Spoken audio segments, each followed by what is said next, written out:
काही दिवसांपूर्वी all India panther सेनेच्या महिला जिल्हाध्यक्षा माया पानपाटील या कार्यरत असलेल्या झेनिया ब्युटी पार्लर या ठिकाणी काही काम करणाऱ्या मुलांनी महिला स्टाफची छेड करत अश्लील भाष्य केलं होतं।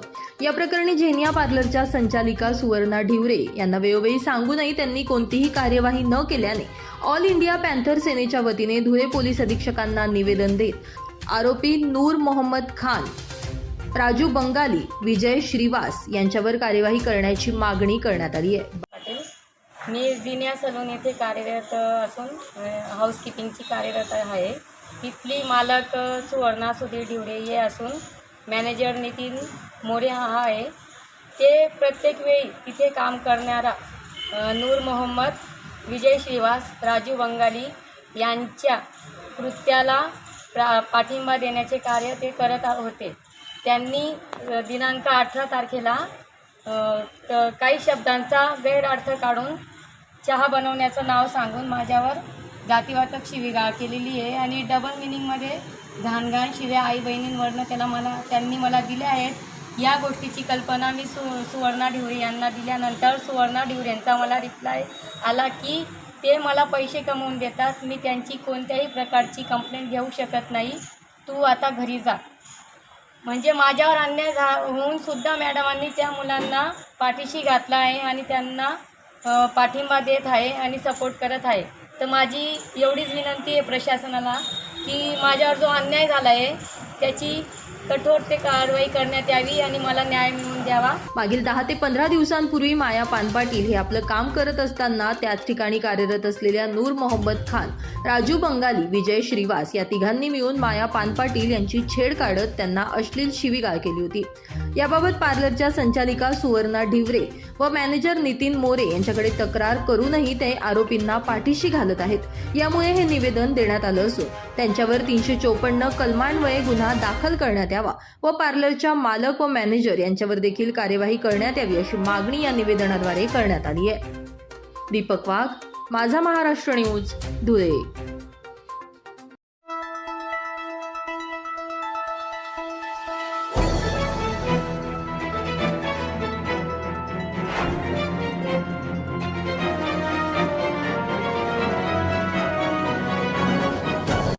सध्या नवरात्रोत्सव सुरू असून या निमित्तानं अनेक राजकीय पदाधिकारी आपापल्या परिसरातील देवीचं दर्शन घेत असल्याचं समोर येत आहे।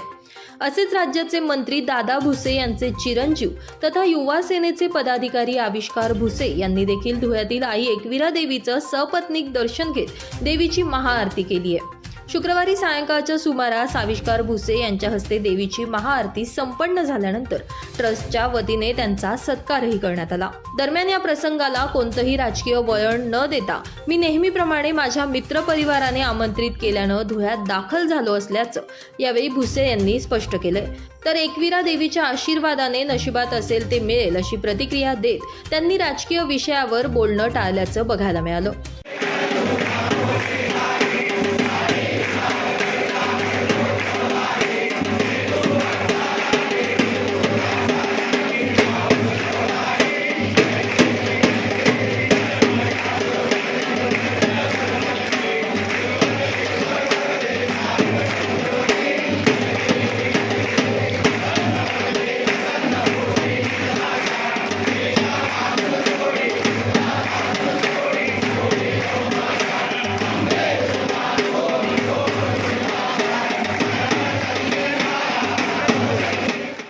स्वतःला फार हे समजतो की माझं फार लक आहे की मी आज एकविरा देवीची आरती मला आज भेटली। मी खरं तर पूर्ण ट्रस्टचे मंदिरातल्या सर्व पुजारींचे मी फार आभार व्यक्त करतो की त्यांनी मला आज आरतीचा मान दिला, त्याबद्दल मी फार आभार। एक तरुण नेतृत्व म्हणून आपल्याकडे कुठलेही राजकीय प्रश्न आज दादा, आपण गेल्या अनेक महिन्यापासून लोकसभेची उमेदवारी करणार अशी चर्चा चालू आहे, एकंदरीत काय सांगाल? आणि लोक तुमच्याकडे परिवार मला आमंत्रित करतो आणि मी एक मित्राच्या नात्याने, एक पक्षाच्या नात्याने मी इथे येत असतो। त्यामुळे याला कुठेही आपण राजकीय वळण न दिलं पाहिजे। नाही, पण तरुणांचं एक पक्षाने संधी दिली तर आपण लढवणार का? पक्ष ठरवेल, जे काही असेल ते भविष्यात मित्रपरिवार ठरवेल माझा मी काय करायचं, माझे राजकीय नेते ठरवतील मी काय। आभारी। दरम्यान महाआरती संपन्न झाल्यानंतर उपस्थितांना यावेळी प्रसादाचं वाटपही करण्यात आलं.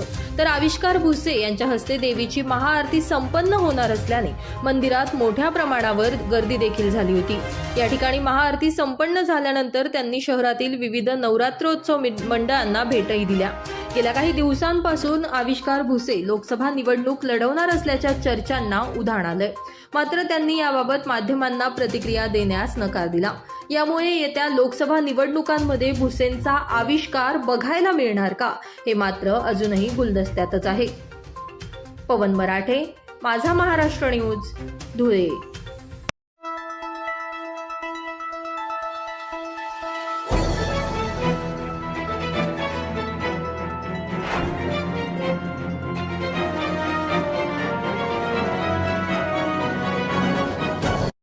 गेल्या काही दिवसांपूर्वी कंत्राटी पदभरतीचा निर्णय घेण्यात आला असून या निर्णयाला कडाडून विरोध केला जातोय. राज्यातील विरोधकांकडून ही कंत्राटी पदभरती रद्द करण्यात यावी यासाठी विविध आंदोलनं देखील केली जात आहेत.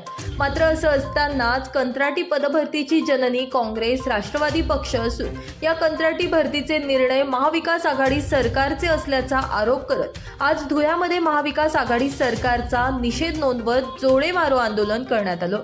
भारतीय जनता पक्षाचे धुळे महानगर जिल्हाध्यक्ष गजेंद्र अंपळकर यांच्या नेतृत्वाखाली करण्यात आलेल्या या आंदोलनामध्ये महाविकास आघाडी सरकारच्या प्रतिकात्मक पुतळ्याला जोडे मारून निषेध व्यक्त करण्यात आला. राज्यात गेल्या 20 वर्षांपासून शिक्षक, सेवक, कंत्राटी प्राध्यापक, आरोग्य सेवक, ग्रामसेवक, कृषी सहाय्यक यांसारखी अनेक पदं कंत्राटी पद्धतीने भरली जात होती. मात्र आता हीच मंडळी या निर्णयाच्या विरोधात जाऊन चोराच्या उलट्या बोंबा म्हणीप्रमाणे वागत असल्याचा आरोप यावेळी करण्यात आलाय.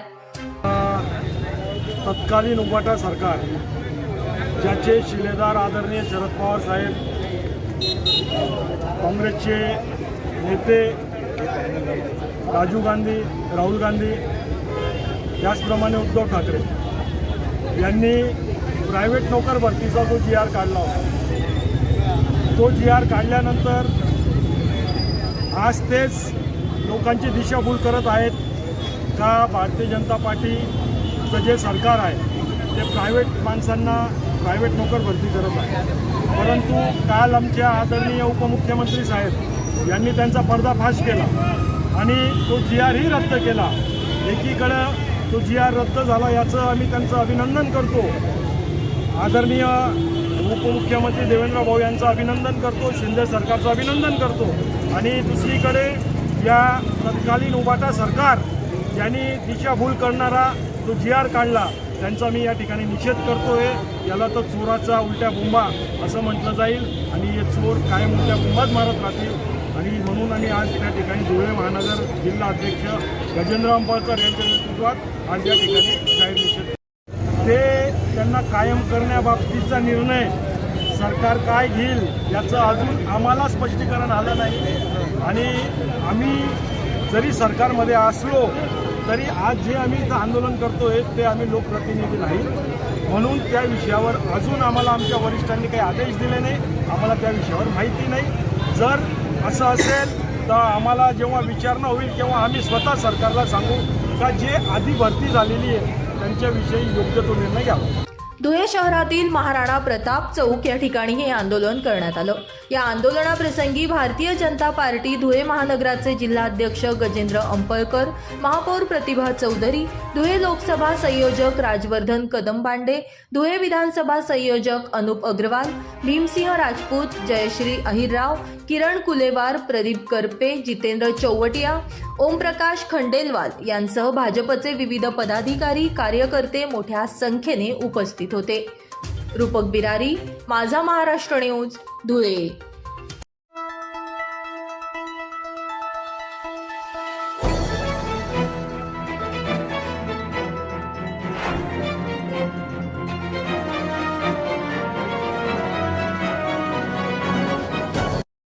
दागिने म्हणजे स्त्रीच्या सौभाग्याचा अलंकार आणि हाच अलंकार धुळ्याचं ग्रामदैवत असलेल्या आई एकविरेला तब्बल 33 वर्षांनंतर परत मिळालाय. 33 वर्षांपूर्वी जिल्हा परिषद अपहार प्रकरणामध्ये अडकलेल्या आरोपी भास्कर वाघ याच्या घरातून धुळ्याचं ग्रामदैवत असलेल्या एकविरा देवीचे दागिने हस्तगत करण्यात आले होते. 33 वर्षांपासून या दागिन्यांसाठी सुरू असलेला संघर्ष नुकताच संपलाय. 33 वर्षांनंतर परत मिळालेले दागिने तृतीया माळेला विधिवत पूजन करून 5 जोडप्यांच्या हस्ते दागिन्यांची पूजा करून मंदिर परिसरात मिरवणूक काढण्यात आली आणि देवीला हे दागिने पुन्हा अर्पण करण्यात आले. यातील आश्चर्याची बाब म्हणजे एकविरा देवीचे हे दागिने गाभाऱ्यात नेल्यानंतर देवीच्या मूर्तीवर लावण्यात आलेला गजरा आणि फुलं खाली पडून देवीने या दागिन्यांचा स्वीकार केला असल्याचा जणू संकेतच दिलाय. यावेळी हा चमत्कार बघून उपस्थितांचे डोळे आपसुकच पाणावल्याचं बघायला मिळालं.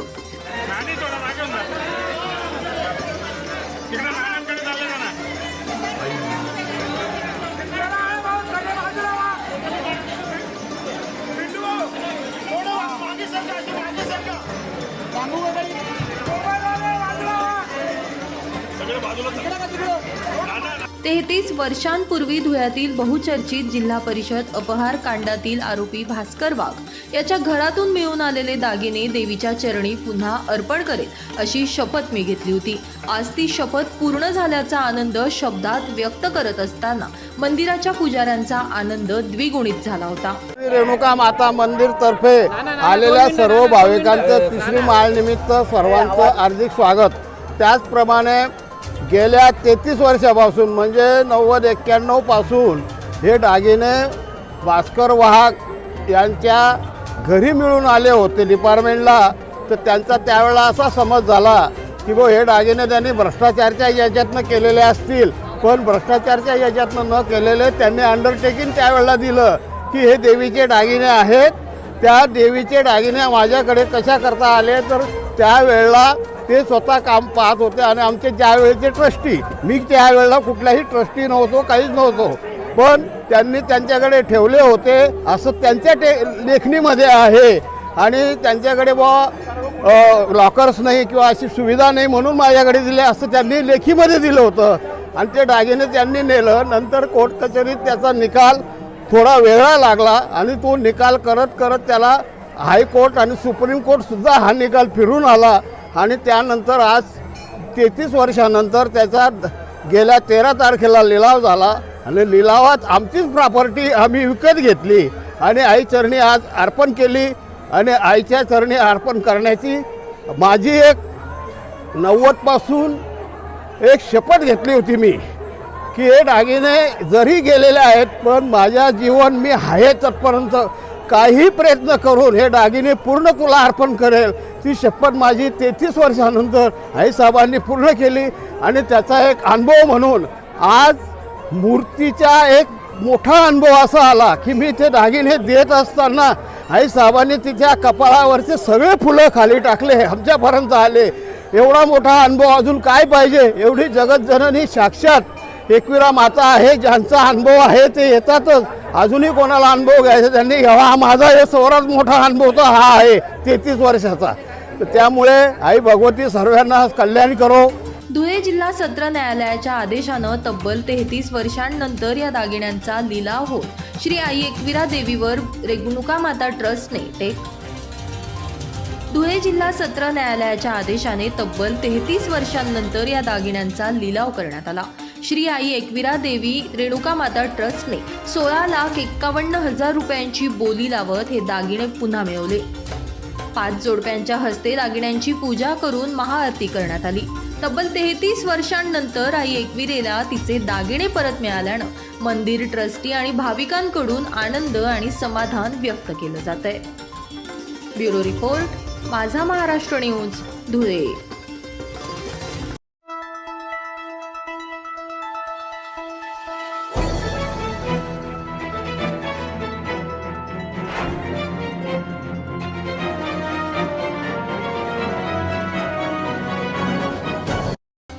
सध्या नवरात्रोत्सव सुरू असून सर्वत्र आदिमायेचा जागर केला जातोय. याच पार्श्वभूमीवर धुळ्यातील ब्रह्मांड नायक वटवृक्ष श्री स्वामी समर्थ केंद्र या ठिकाणी देखील ललिता पंचमीच्या मुहूर्तावर कुमारिका पूजन करण्यात आलं.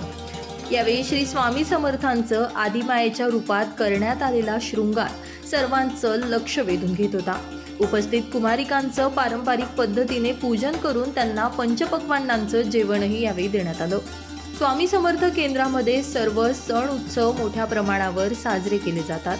दर गुरुवारी या ठिकाणी अन्नदान देखील केलं जात असल्याची माहिती मंदिराच्या पुजाऱ्यांकडून देण्यात आली आहे. श्री स्वामी समर्थ महाराज वटवृक्ष श्री स्वामी समर्थ हे स्वामी समर्थाची स्थापना 2007मध्ये एक वटवृक्षाच्या खाली एक साधा फोटो होता महाराजांचा.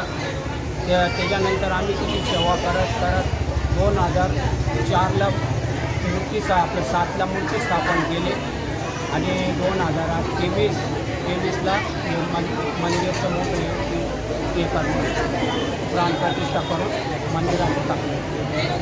9 दिवसाचा कार्यक्रम होतो. देवीचे 9 दिवस देवीचे नवीन रूप देत राहतो आणि आज एक ललित पंचमी असल्यामुळे कुमारिका पूजन दरवर्षाप्रमाणे कुमारिका पूजन होतं. स्वामी समर्थ केंद्रामध्ये दत्त जयंती, श्री स्वामी समर्थ महाराजांची जयंती, स्वामी प्रकट दिन, हनुमान जयंती, गणेशोत्सव, नवरात्रोत्सव हे सण मोठ्या प्रमाणावर उत्साहात व जल्लोषपूर्ण वातावरणात साजरे केले जातात. दर पौर्णिमेला या ठिकाणी होम हवन देखील केलं जातं. स्वामींच्या मूर्ती व पादुकांचा अभिषेक देखील या ठिकाणी करण्यात येतो. स्वामी माऊली आपल्या मनोकामना पूर्ण करतात असा दृढ विश्वास या भाविकांचा असल्याने या ठिकाणी भाविक भक्तांकडून भरभरून देणगीही देण्यात येत असल्याचं मंदिर पुजाऱ्यांकडून सांगण्यात आलंय. कुमारिका पूजनाचा कार्यक्रम या ठिकाणी मोठ्या आनंदमय वातावरणात पार पडला. यावेळी महिला व पुरुष भाविकांनी मोठ्या संख्येने कार्यक्रमाला उपस्थिती लावल्यानं या ठिकाणी भाविकांची मंदिराई बघायला मिळाली. तर आनंदमयी वातावरणात हा कार्यक्रम पार पडला. रूपक बिरारी, माझा महाराष्ट्र न्यूज, धुळे.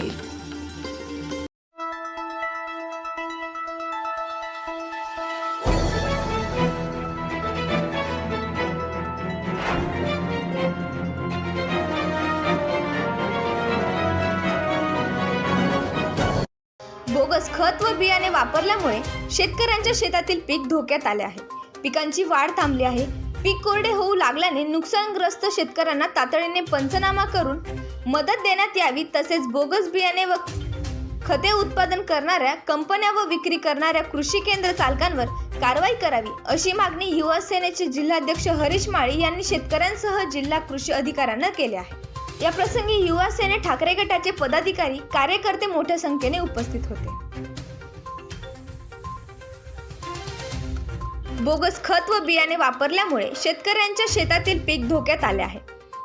तर अनेक पिकांनी खाली मान टाकली आहे. शेतीची मशागत, बियाणे, खते, खुरपणी, फवारणी इत्यादी आतापर्यंत शेतकरी बांधवांना मोठा खर्च झालेला असताना या बोगस खताच्या वापरामुळे शेतकरी बांधवांचे या हंगामातील पीक वाया गेले आहे. पिकाचे नुकसान झाल्यामुळे गेल्या महिन्याभरापासून शेतकरी हवालदिल झाले असताना आज अखेर सुद्धा शासन प्रशासन शेतकऱ्याचे पीक उपटून टाकावे की तसेच ठेवावे यावर मार्गदर्शन उपाययोजना पुरवायला तयार नाही. त्यामुळे अनेक शेतकऱ्यांनी नाराजगी व्यक्त केली आहे. या शेतकऱ्यांनी युवा सेनेजवळ व्यथा मांडल्याने आज आक्रमक झालेल्या युवा सेनेच्या पदाधिकारी कार्यकर्त्यांनी कृषी अधिकाऱ्यांना धारेवर धरत बोगस कंपनी व कृषी केंद्रावर कारवाई करण्याची मागणी केली आहे. पंचनामा करून तात्काळ या शेतकऱ्यांना मदत जाहीर करावी अशी मागणी देखील युवा सेनेचे जिल्हाध्यक्ष हरीश माळी यांनी केली आहे. आज या ठिकाणी युवा सेनेच्या माध्यमातून जिल्हा कृषी अधिकारी साहेबांना या ठिकाणी तडवी साहेबांना आम्ही भेटलो. त्यांना आम्ही सांगितलं की गेल्या 15 दिवसापासून या ठिकाणी शेतकरी चक्रा मारत आहेत की त्यांचे बियाणं बोगस बियाणं निघालेलं असून तर एक शेतकरीने तर 10 ते 15 जणांचं बियाणं हे खराब निघालेलं आहे. त्याच्यावर तत्काळ तुम्ही पंचनामे करा, त्यांच्यावर काहीतरी कायदेशीर कारवाई करा. परंतु कोणतीही कारवाई त्यांच्यावर होत नसून 15 दिवसापासून हे शेतकरी फिरताच येत. आज त्यांनी युवा सेनेकडे तक्रार केली असता आम्ही युवा सेनेचे सर्व पदाधिकारी, उपजिल्हा प्रमुख कुणाल कानकाटे, महानगर प्रमुख मनोज जाधव, सिद्धार्थ करंका, सिद्धेश नाशिककर आणि जयेश भाऊ सोनोने आम्ही या ठिकाणी सर्वजण पूर्ण टीम इथं आलो. त्यांना आम्ही या सर्व गोष्टी त्यांच्या निदर्शनात आणून दिल्यानंतर त्यांनी आम्हाला आश्वासन दिलं की येत्या 3 ते 4 दिवसामध्ये सर्व टीम तिथं जाऊन सर्व शेतकऱ्यांचे पंचनामे करेल आणि पंचनामे झाल्यानंतर लगेच त्या ठिकाणी योग्य ती कारवाई होईल असं आश्वासन त्यांनी दिलेलं आहे. या ठिकाणी सांगितलेलं आहे 4 ते 5 दिवसामध्ये जर कधी योग्य तो विषय झाला नाही आणि त्या ठिकाणी पंचनामे झाले नाही तर आम्हाला त्यांनी आश्वासन दिलेलं आहे आणि जर कधी त्यांनी ते आश्वासन पूर्ण केलं नाही तर युवा सेना या ठिकाणी ठिय्या आंदोलन करेल आणि शेतकऱ्यांना न्याय मिळवून देण्यासाठी प्रयत्न करेल. बोगस बियाणे व खते संदर्भात तक्रार करूनही संबंधित अधिकाऱ्यांकडून दुर्लक्ष केले जात असल्याचा आरोपही यावेळी केला जातो. तरी या संदर्भात 2 ते 3 दिवसात चौकशी करून कारवाई करणार असल्याचं कृषी अधिकाऱ्यांनी सांगितलं आहे. तर यावर कारवाई न झाल्यास तीव्र स्वरूपाचे आंदोलन छेडण्याचा इशारा देखील युवा सेनेने दिला आहे. ब्युरो रिपोर्ट, माझा महाराष्ट्र न्यूज, धुळे.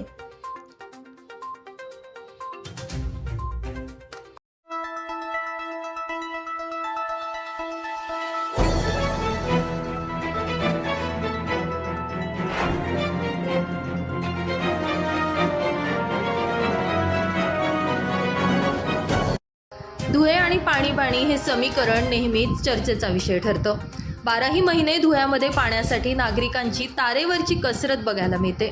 यातच धुळे शहरातील मध्यवर्ती भाग असलेल्या मौलवीगंज, दिलदार नगर, अन्सार नगर, तिरंगा चौक, फिरदोस नगर, शिवाजीनगर, झोपडपट्टी, माधवपुरा, मच्छी बाजार या भागातील नागरिकांना मोठ्या प्रमाणावर पाणी टंचाईचा सामना करावा लागत होता. यामुळे या ठिकाणी जलकुंभाची निर्मिती करण्यात यावी अशी मागणी वारंवार स्थानिक नागरिकांकडून केली जात होती. यासाठी अनेकदा नागरिक, पक्ष, संघटना, सामाजिक कार्यकर्ते यांच्या वतीनं आंदोलनं देखील केली गेली. मात्र तरीही याकडे दुर्लक्ष केलं जात असल्याने अखेर स्थानिकांनी आमदार फारुख शाह यांच्याकडे धाव घेत आपल्या समस्या मांडल्या व क्षणाचाही विलंब न करता आमदार फारुख शाह यांनी पाठपुरावा करत शासनाच्या विकास योजनेअंतर्गत जलकुंभासाठी तब्बल 1,27,00,000 रुपये निधी उपलब्ध करून दिलाय. या कामाचा नुकताच शुभारंभ देखील पार पडला. हाजी इदरीस सेठ साहब शहर से विधानसभा का चुनाव लड़ रहे थे. उस वक्त हमारा मिशन था कि गरीबों को अनाज मिलना चाहिए, अकलियती इलाके में पानी की टांकी होना चाहिए. उसी तरह से हाजी साबिर सेठ साहब इस बात के गवाह है कि जो हमारा बड़जई रोड है इसके ऊपर तकरीबन 4 मरतबा नारल फोड़ा गया हाजी साहब. लेकिन ये जो इलाका है, ये जो रोड है पूरी तरह से अकलियती इलाके से होकर गुजरता है, इसलिए उसको नज़रअंदाज किया गया. साथियों, मैंने अभी भी आप लोगों को बताया कि एक गैर सियासी प्रोग्राम है, लेकिन कुछ बातें एक अपना होने के नाते आप लोगों से गोश गुजार करना चाहूँगा. हमने पिछले कई पार्टीज में काम किया, पूरी मेहनत ईमानदारी के साथ, लेकिन हमने एक नतीजा अर्ज किया कि जितनी भी पार्टीज है, हाजी साहब आप लोगों को बुरा नहीं लगना चाहिए, जितनी पार्टीज है ये सब पार्टी के लोगों ने आज तक हमारे समाज को सिर्फ इस्तेमाल किया है. साथियों, यानी पानी हमेशा हमारे लिए मसला रहा है. कुर्बान जाइए डॉक्टर साहब के इरादों को, डॉक्टर साहब की सोच को. उन्होंने इस बात को मद्देनजर रखते हुए, जैसा कि एक एमडी और एक एमएस चाहता है कि जो मेरा मरीज है उसकी बीमारी जड़ से खत्म हो और उसका इलाज करता है, यही इलाज डॉक्टर साहब ने आज पानी की टांकी की सूरत में कर दिया है. मैं अहलियाने धुलिया की जानिब से, ये कोई एक मोहल्ले का काम नहीं है बल्कि हमारे पूरे समाज का काम है. मैं तमाम अहलियाने धुलिया की जानिब से आपको मुबारकबाद पेश करता हूँ और उम्मीद करता हूँ कि अगले चंद सालों में भी आप ऐसे ही काम करेंगे कि आपके हिमायती क्या, आपके मुखालफिन भी आपकी तारीफ करने पर मजबूर हो जाएंगे. दोस्तों और साथियों, भी पिछले दिनों हमारे जिला धुलिया के एक बहुत बड़े नेता जिन्हें कार्य सम्राट कहा जाता है, हमारी उनसे मुलाकात हुई. उन्होंने कहा कि धुलिया शहर का आमदार जो निधि ला रहा है वो मैं समझता हूं कि पूरे महाराष्ट्र में कोई आमदार नहीं ला रहा है. ये बात का इतराफ करना, दोस्त तो दोस्त, सामने वाले भी अगर इस बात का इतराफ कर रहे हैं तो जरूर डॉक्टर साहब के अंदर कोई खूबी है. अल्लाह तबारक तआला ने उन्हें खूबी से नवाजा है. जैसा कि मैंने कहा कि दुनिया की सारी ताकतें मिलकर अगर किसी को इज्जत देना चाहे और अल्लाह ना चाहे तो नहीं दे सकती, और दुनिया की सारी ताकतें मिलकर किसी को जलील करना चाहे, बेइज्जत करना चाहे और अल्लाह ने ना चाहा तो नहीं दे सकती। धुळ्यातील अन्सार नगर या ठिकाणी असलेल्या मोकळ्या जागेवर या जलकुंभाची निर्मिती करण्यात येणार असून परिसरातील नागरिकांना आता पाण्यासाठी भटकंती करावी लागणार नसल्यानं नागरिकांमध्ये आनंदाचं वातावरण यावेळी बघायला मिळालं। नागरिकांच्या मूलभूत सुखसुविधा लक्षात घेता आमदार फारुख शहा हे पाठपुरावा करून निधी उपलब्ध करून देत असल्याने नागरिकांकडून त्यांच्या या कार्याचं कौतुकही केलं जातंय। सुनील निकम, माझा महाराष्ट्र न्यूज, धुळे।